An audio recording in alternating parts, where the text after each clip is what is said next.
In the name of the Father, the Son, and the Holy Spirit. Amen.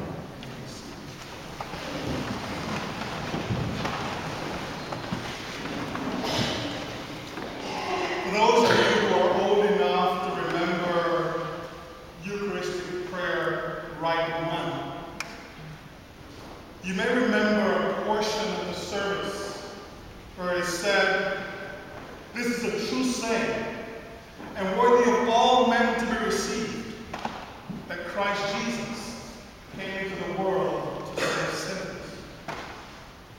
Now this is a phrase that has been grinded in my brain for a very long time, because back in Costa Rica when I was going to church, one of the churches I went to, they only used Rite 1 at their 7 o'clock in the morning service. And I was always, my father was a priest and a bishop, so I was always sort of like listening to what he was saying. I actually listened to my father, believe it or not. And I always heard those words on every Sunday basis.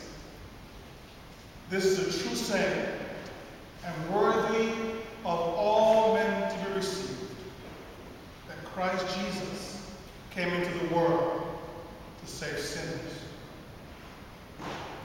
Now, as we come together this morning to celebrate our homecoming, I thought that maybe probably the reading from the prodigal son may have been more suited for us this morning, because after all, he does go back home.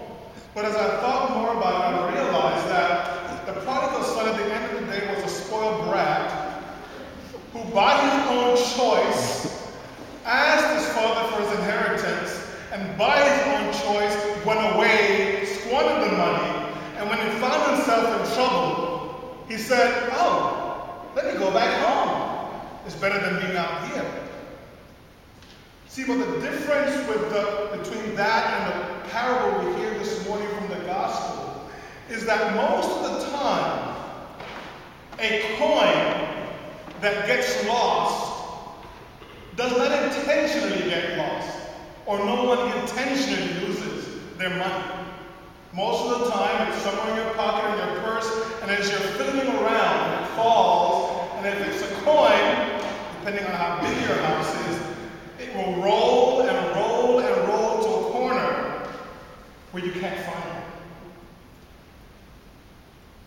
What does that have to do with homecoming? Well, the reality is that sometimes we feel like lost coins, or like lost sheep who thought we were with the rest of the flock as we were eating at the grass, and all of a sudden we find ourselves in a place that we don't know. And I don't know of anyone who can say that throughout their lives, that no matter how good they have been, life at some point puts you in a place where you feel lost, where you feel that you are alone and unable to find your way. I'm sure that if I were to request testimonials, every single person sitting here, if we were honest with ourselves, would be able to state the date, the time, and the place when they were feeling alone, desperate, not knowing what to do next. But Christ Jesus came into the world to save sinners.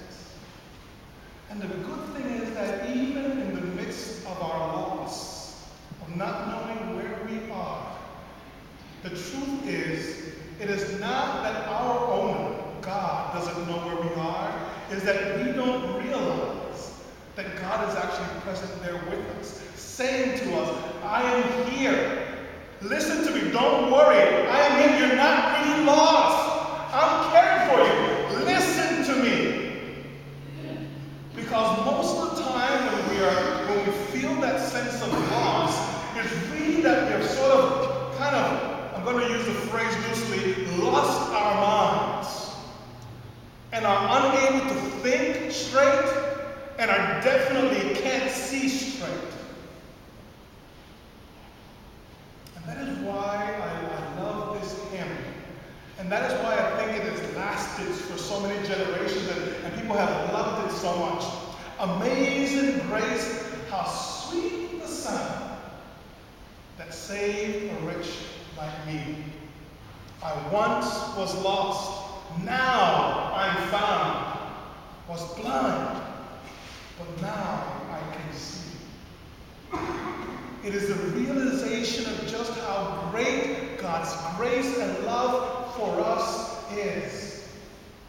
That when we think that we are lost, we are surrounded and being cared for by it.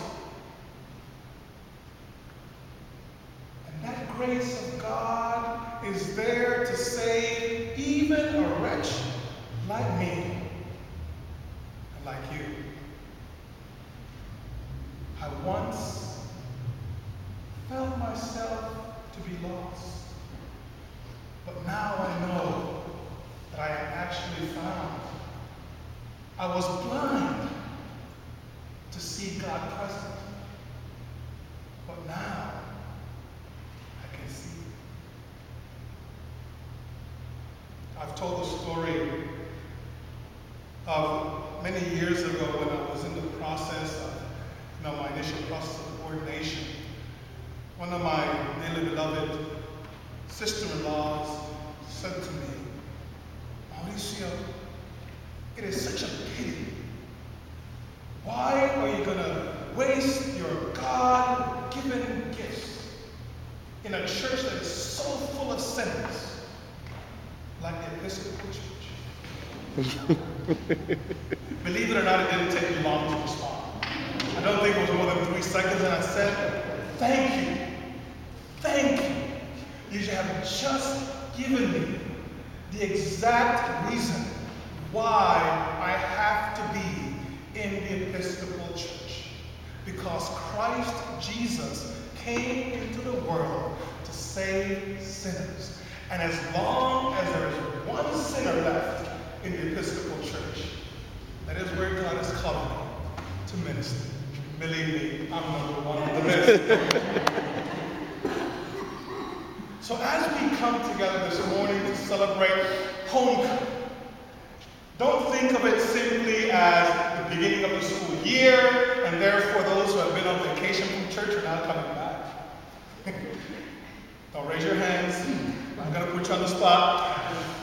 But I want you to think of it as a return to the continued journey that we are all on. This great quest of being able to fully understand just how truly found we are by God. This journey to continue to develop our full relationship with God. This journey to realizing that we are being asked to remove the blinders from our eyes that do not allow us to see God present with us. So if you're here for the first time, welcome to the journey. If you have been here for a very long time, thank you for being here, and hope you'll not get bored on this wonderful trip we're all on. But most of all, always know that God is never alone, that God is always present with us, with you. Amazing grace. How sweet. I can even taste it. It's like a sticker. How sweet